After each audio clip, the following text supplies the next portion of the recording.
Salmo 126. Quando o Senhor trouxe do cativeiro os que voltaram de Sião, estávamos como os que sonham. A nossa boca se encheu de riso e a nossa língua de cânticos. Então se dizia entre as nações: grandes coisas fez o Senhor a estes. Grandes coisas fez o Senhor por nós, por isso nós estamos alegres. Faze-nos regressar outra vez do cativeiro, Senhor, como as correntes do sul. O que semeia em lágrimas cegarão com alegria. Aquele que leva a preciosa semente, andando e chorando, voltará sem dúvida, com alegria, trazendo consigo os seus molhos. Vamos orar? Senhor, nós te exaltamos e te louvamos porque o Senhor é bom. Nós cremos no teu poder, Senhor, e estamos diante da tua palavra. Me conceda graça, Senhor, para compartilhar com esses irmãos, de maneira que possamos sair daqui desafiados, ó Pai, fortalecidos, ó Pai, e abençoados em nome de Jesus. Usa a minha vida, Senhor, perdoa os meus pecados, usa a minha vida, santifica os meus lábios, a minha mente, Senhor. Me dá graça diante deste povo, Senhor, para que eu possa compartilhar o que o Senhor tem posto no meu coração. Livra-nos do mal, nós dependemos de Ti e Te louvamos em nome de Jesus. Amém, Senhor. Amém. Queridos, esse salmo, para mim, tem muito a ver conosco, muito a ver com a nossa história. Esse salmo ele foi escrito depois que o povo voltou do exílio. Você sabe, o bispo Tito pregou na sexta e pregou sobre o Salmo 137. Vocês lembram disso? E o Salmo 137, todas as pesquisas que eu fui fazer sobre o Salmo 126, eles vão para o Salmo 137. Quando fala do Salmo 126, fala do Salmo 137, porque fala do momento que eles estavam no exílio e que eles começaram a dependurar as suas harpas. Já não tinham mais prazer de cantar, porque eles eram questionados: cadê teu Deus? Eles sempre celebravam, você vê os nossos cânticos, sempre falam de vitórias, falam de um Deus que abre portas, tal. A gente está sempre celebrando, e às vezes a pergunta é: bom, cadê esse Deus que você está cantando? Cadê? E assim eles estavam no exílio, na Babilônia, espalhados por outras nações também, e o questionamento era esse: cadê teu Deus? Por quê? Por que vocês estão passando por isso? Lógico, as pessoas não sabem que a gente passa por isso por dois grandes motivos. Ou porque existe muita luta. O apóstolo Paulo passou por tantas lutas, mas ele estava focado, sabendo que Deus estava sobre ele, e eu louvo a Deus pela história do apóstolo Paulo. Ou segundo, que era o problema deles aqui, eles foram aceitando o pecado, começaram a se distanciar de Deus. Quanto mais você se distancia de Deus, mais as coisas se tornam normais, né? Então, o cara se distancia de Deus, daqui a pouco ele já está bebendo. O cara se distancia de Deus, daqui a pouco já está falando besteira. A pessoa se distancia de Deus, já começa a olhar o que não devia olhar. A pessoa se distancia de Deus, a sua mente começa a ser bombardeada, se torna uma mente maliciosa, corrompida. Mas se distanciando de Deus, meu irmão, a sujeira vai entrando. A gente vai achando normal o que não é normal. É normal eu ficar com troco, é normal eu receber essa propina, é normal, afinal de contas, todo mundo faz. E essa expressão "todo mundo faz" é um negócio assim que as pessoas esquecem que ela é serva do Deus vivo, do Senhor dos Senhores. E isso foi acontecendo. E essas atitudes foram distanciando e aborrecendo a Deus. Então, veio uma palavra de castigo, e esse povo foi espalhado. e uma boa parte foi para a Babilônia. Nós estamos falando aqui da história de Neemias. Nós estamos falando da história de Esther. Nós estamos falando da história de Esdras. Nós estamos falando da história de Daniel. Estamos falando da história dos seus 4 amigos, Sadraque, Mesaque, Abdinego. Nós estamos lendo aqui um texto que fala da história desses grandes homens que se espalharam por causa de um momento em que Deus estava corrigindo. Meu irmão, leve Deus a sério, porque vale a pena. Esse salmo é um salmo que fala do depois. Os inimigos não acreditavam numa reestruturação. Foram 70 anos que ficaram espalhados. Mas depois de 70 anos, então, Deus começa a trazê-los de volta. Usa Neemias para reconstruir os muros. Jeremias, que era um profeta também na mesma época. E aí começa a volta. E era tão assim, tão absurdo, que o texto diz que até os seus inimigos diziam: grandes coisas fez o Senhor a estes. É interessante quando a gente vê aí uma moçada caída nas drogas, gente que era morador de rua, e de repente Jesus entra no coração, muda a história. Até quem não acreditava diz: não, realmente esse camarada aí, grandes coisas fez o Senhor por estes. E eles então começam a falar: grandes coisas fez o Senhor por nós. É por isso que nós estamos alegres. Então eu digo que esse texto tem muito a ver com a nossa história. Porque nós estamos completando 40 anos. Meu irmão, dá vontade de gritar, dá vontade de dá vontade de pular. Não é? Deus, meu Deus, 40 anos. Deus nos sustentou, nos guardou, nos preservou. Tudo bem, muitas igrejas também passaram por 40 anos, mas a igreja é deles, não é de outros. Essa aqui, meu Deus, chegamos a 40 anos de idade,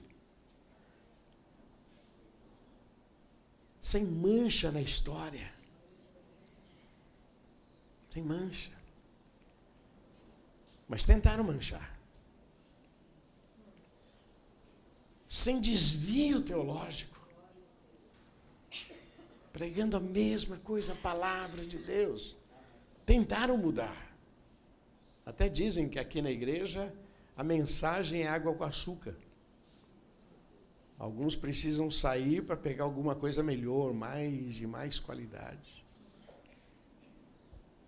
E aí ficam bombardeando a cabeça de alguns irmãozinhos. Não, sai da igreja, rapaz, você precisa crescer, você precisa aprender mais da Bíblia, você precisa... Então, meu irmão, pois essa mensagem, água com açúcar, tem salvado muitas vidas. E tem sido a nossa força. Então, quando eu leio esse texto, para mim eu me identifico, eu posso dizer: grandes coisas fez o Senhor por nós. Você pode dizer isso também ou não? Então vamos juntos, vai. Grandes coisas fez o Senhor por nós. Quando eu falo isso, eu penso na minha família. Quando eu falo isso, eu penso nos meus filhos.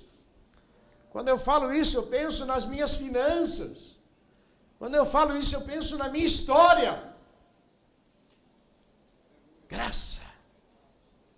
Grandes coisas fez o Senhor por nós.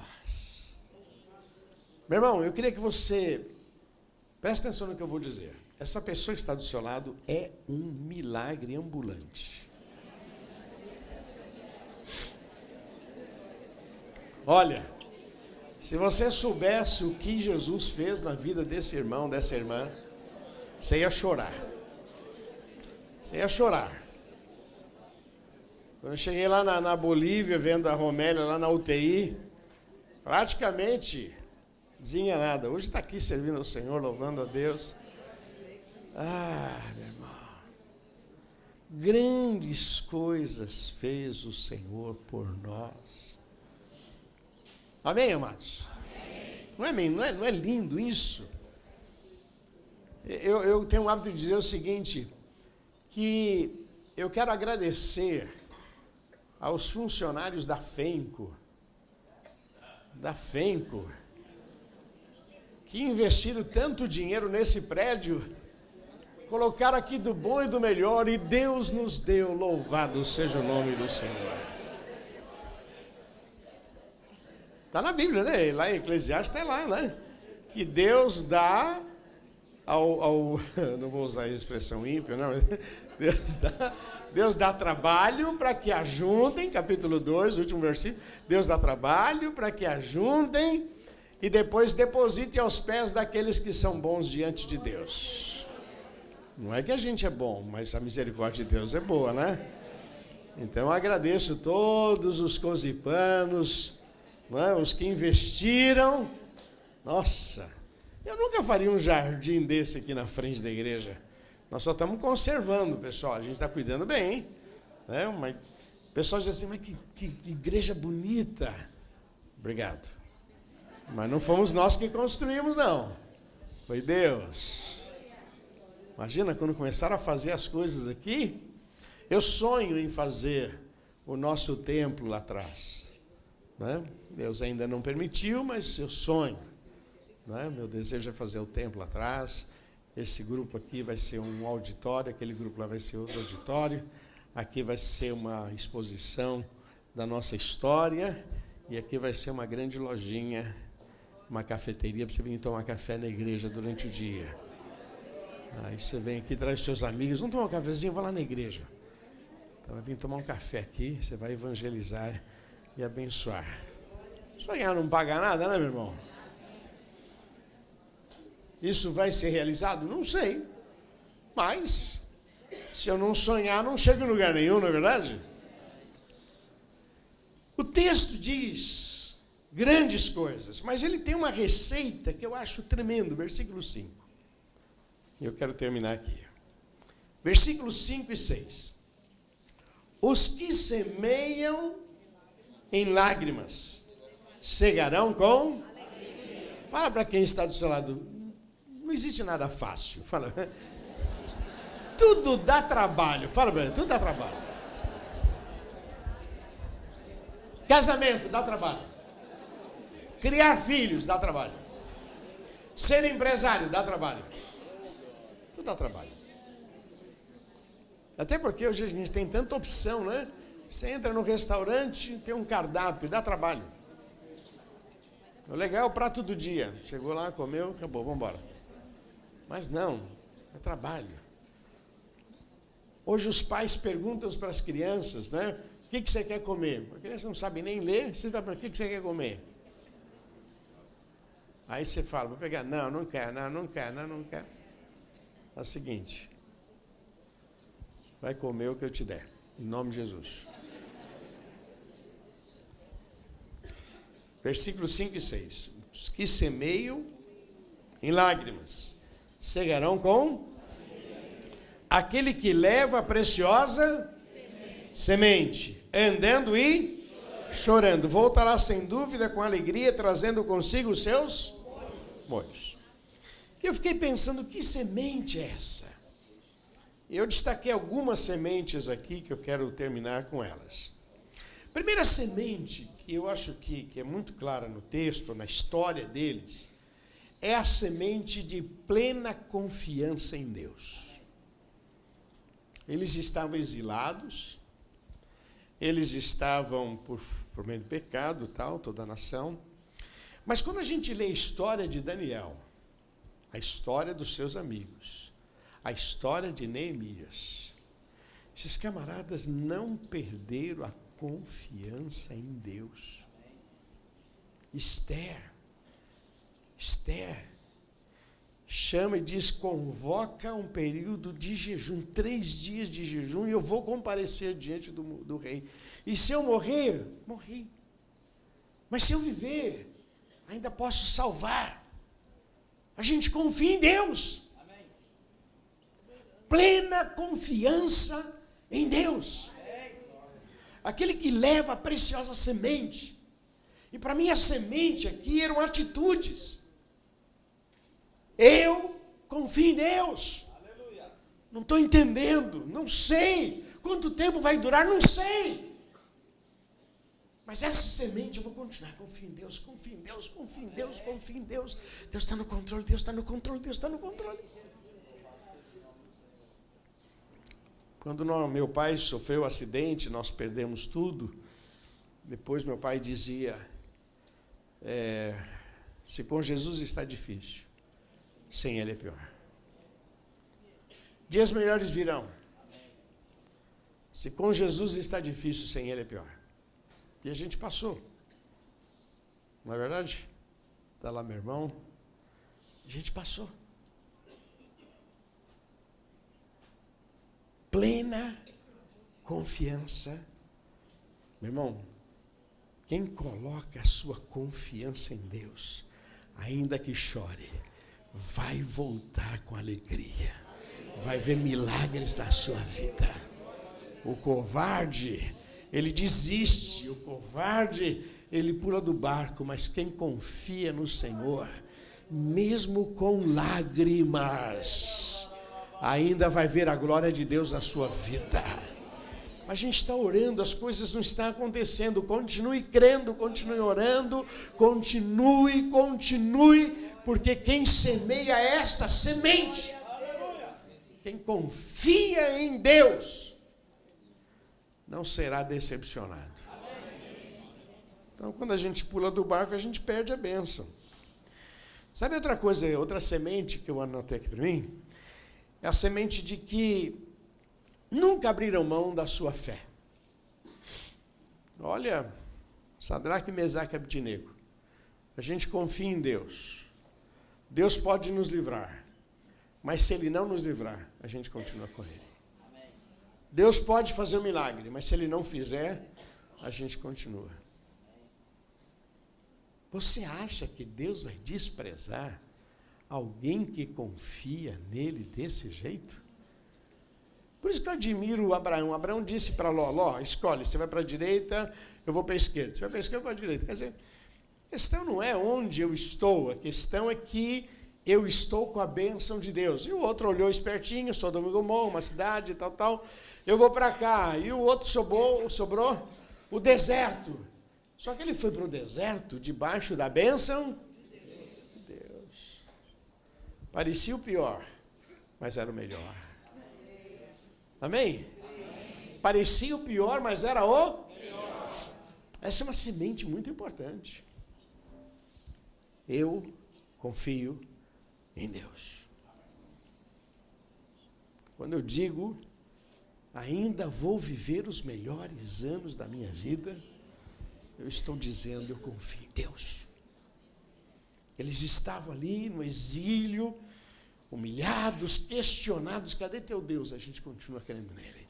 A gente continua crendo nele. A gente continua crendo nele. A gente continua crendo nele. A gente continua crendo nele. Quem leva esta semente vai voltar com alegria. Até quem te criticou vai dizer, grandes coisas fez o Senhor a esses, hein? Ó, meu Deus do céu, quem diria? É verdade, quem diria? Só a graça do Senhor sobre as nossas vidas. Somado a isso, meu irmão, eles tinham a semente de nunca negociar suas vidas e fé. Não vou negociar nem a minha vida e nem a minha fé. A gente confia em Deus. Não vou negociar isso. Não tem negócio. Ajoelha aí, toca lá. Não tem negócio. Ah, mas se eu não fizer, eu vou perder o emprego. Perca o emprego, mas não perca Deus na tua vida. Não negocia a tua fé. Não negocia a tua vida. Templo do Espírito Santo. Templo do Espírito Santo. Nosso corpo é do Senhor. Quer ver uma outra semente? Eles semearam a semente de nunca perder a vontade e a confiança de estar na casa do Senhor. Quando o Salmo disse, alegrei-me quando me disseram vamos à casa do Senhor. Você lembra Neemias? Neemias, quando ficou sabendo que os muros estavam caídos, quebrados, diz o texto que ele chorou e passou durante um tempo chorando e dizendo, Deus, isso não é justo. Como é que pode? Aonde está o templo do meu Deus? Aonde está? Não, Senhor, isso não é justo. Ele passou. Meu irmão, ele comparece diante do rei com o rosto entristecido. O rei perguntou para ele, o que está acontecendo, Neemias? Ele disse, fiquei sabendo agora recente que os muros da minha cidade estão todos destruídos. E o rei perguntou, o que você quer fazer? O que eu quero? Eu quero ir lá.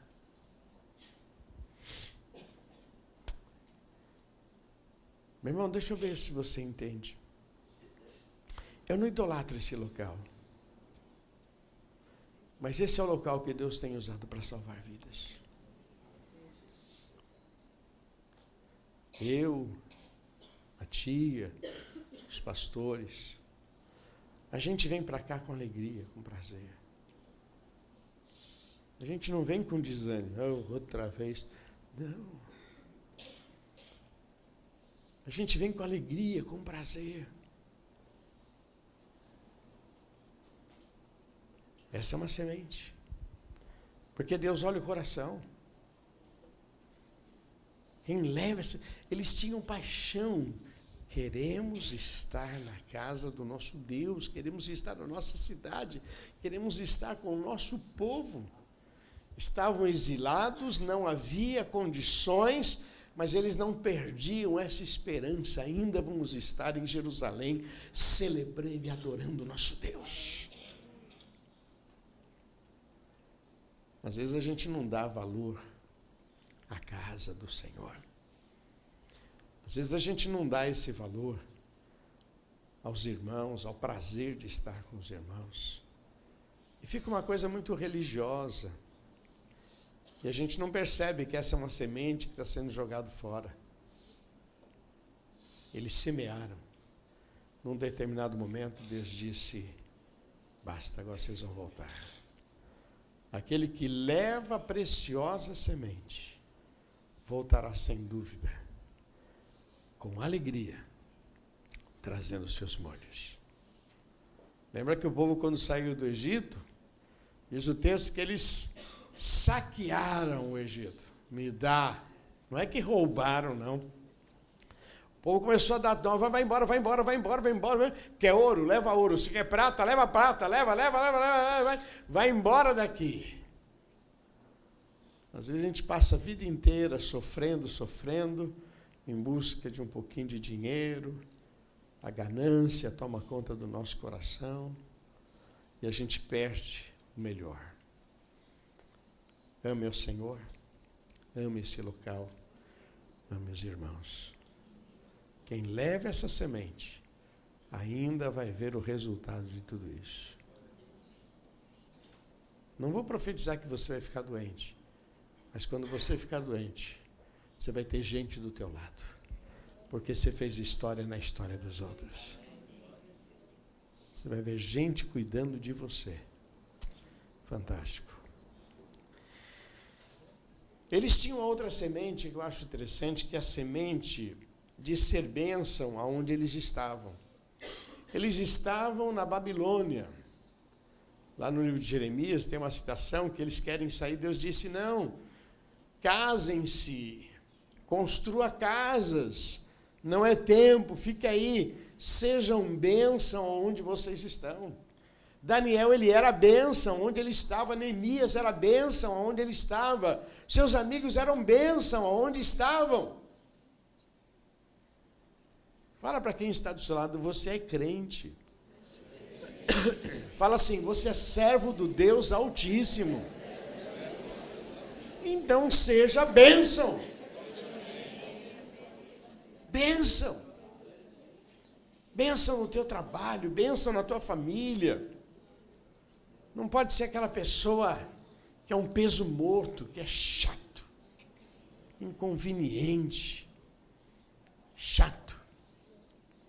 Fala muito de Jesus e vive pouco Jesus.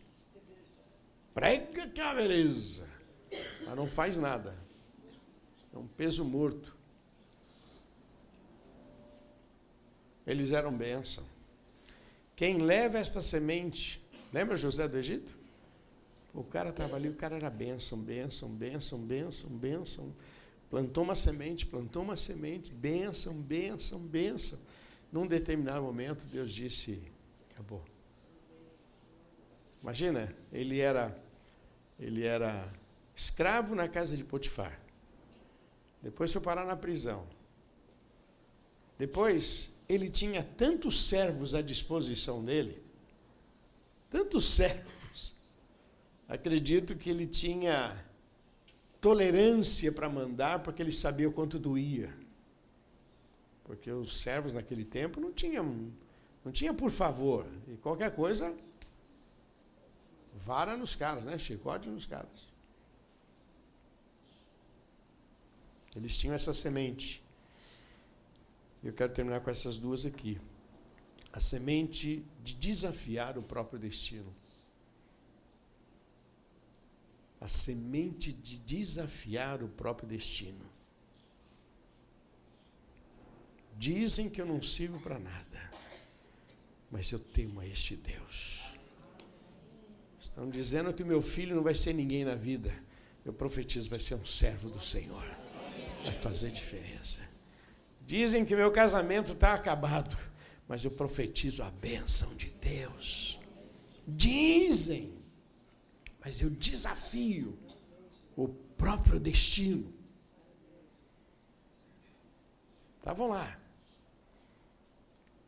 Daniel, escravos, seus amigos, Neemias, homens e mulheres que fizeram diferença, que não aceitaram o destino que colocaram sobre eles.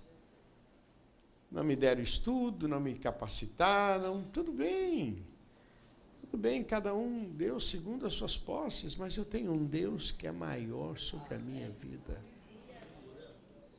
Amém? Você sabe que 5 pães e 2 peixinhos nas nossas mãos são 5 pães e 2 peixinhos. Nas mãos de Deus, meu irmão, é incalculável. Alguém outro dia me disse, meu marido não dá dízimo, e ele não crê. Eu perguntei, e você dá? Ela disse, eu dou. Então continue, porque Deus vai fazer milagres na sua vida. Você comprou lá, pegou dinheiro para comprar o pão, tira o dízimo. Vai na feira, tira o dízimo. Deixa Deus fazer milagres na sua vida, para que depois Ele possa ver. Ah, mas a atitude dele vai penalizar a família? Vai, lógico. Acabe era ímpio, toda a família, toda a nação sofreu, lógico. Mas você pode estar na outra ponta clamando a Deus e a sua história pode mudar. Você tem que desafiar a tua própria história. Não aceite não, porque você não conseguiu, porque você não tem uma herança. Meu irmão, a tua herança é o Senhor, cara. E a última questão, meu irmão, que eles tinham uma semente de querer agradar a Deus. Tinha uma semente. Daniel disse, eu não vou me contaminar com os manjares. Chegou para os seus amigos e falou, eu quero uma ideia, uma sugestão para vocês. Vamos santificar a nossa vida. A gente quer agradar a Deus. Quem leva estas sementes, ainda vai voltar trazendo consigo os seus molhos. Você crê nisso, meu irmão? Estavam tão felizes, voltaram, puxa, olha o que Deus tem feito em nossa vida. Quem somos nós? Não, eles eles semearam uma semente muito importante: confiança plena em Deus, nunca abriram mão da sua fé, não negociavam a sua vida e a sua fé, não perderam a vontade de estar na presença de Deus, aonde estavam eram bênção, estavam dispostos a desafiar o próprio destino, e eles tinham uma coisa muito importante: o desejo de agradar a Deus. Uma receita maravilhosa. Essa sempre foi a nossa receita. Fazer tudo para que o nome do Senhor seja exaltado. Olha o que Deus tem feito. Olha o que Deus tem feito. Deus tem sido escandalosamente bom conosco. Amém? Vamos ficar de pé, queridos.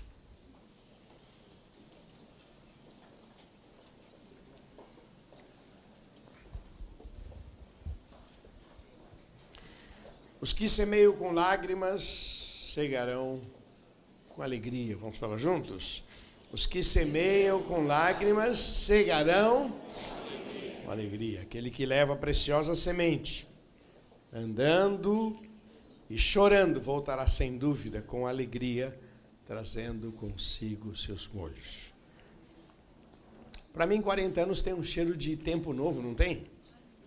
Não tem? Parece assim, uma divisão de tempo. Chegamos aos 40, agora, meu irmão, agora vamos nos preparar para um novo tempo diante do nosso Deus, em nome de Jesus. Você crê nisso? A gente vai continuar carregando a mesma semente, confiança plena em Deus. Vamos desafiar o nosso destino. Loucura. Loucura. Construir um templo. Loucura. Loucura foi comprar isso aqui, meu irmão. Loucura foi comprar esse negócio aqui. E a gente fala de comprar. Quando nós compramos esse local, em seguida nós compramos, eu não me lembro qual o tempo, mas não fazia nem um ano, nós compramos o terreno do lado. Depois, nós construímos esse prédio que vai até o 3º andar. Quem já foi lá em cima, a área das crianças lá, é uma quadra tremenda, é o teto da igreja, que é uma área de lazer para as crianças. É muito lindo. Tudo parece loucura. Mas qual é o nosso segredo? Jesus. Aquele que leva a preciosa semente. Qual a semente que eu quero que você leve? Confiança plena em Deus. Diz para quem está do seu lado: desafia o teu destino. Diz que você não vai dar certo, não. Diz que a tua vida não vai para frente. Mas eu desafio, maior é o que está sobre a minha vida.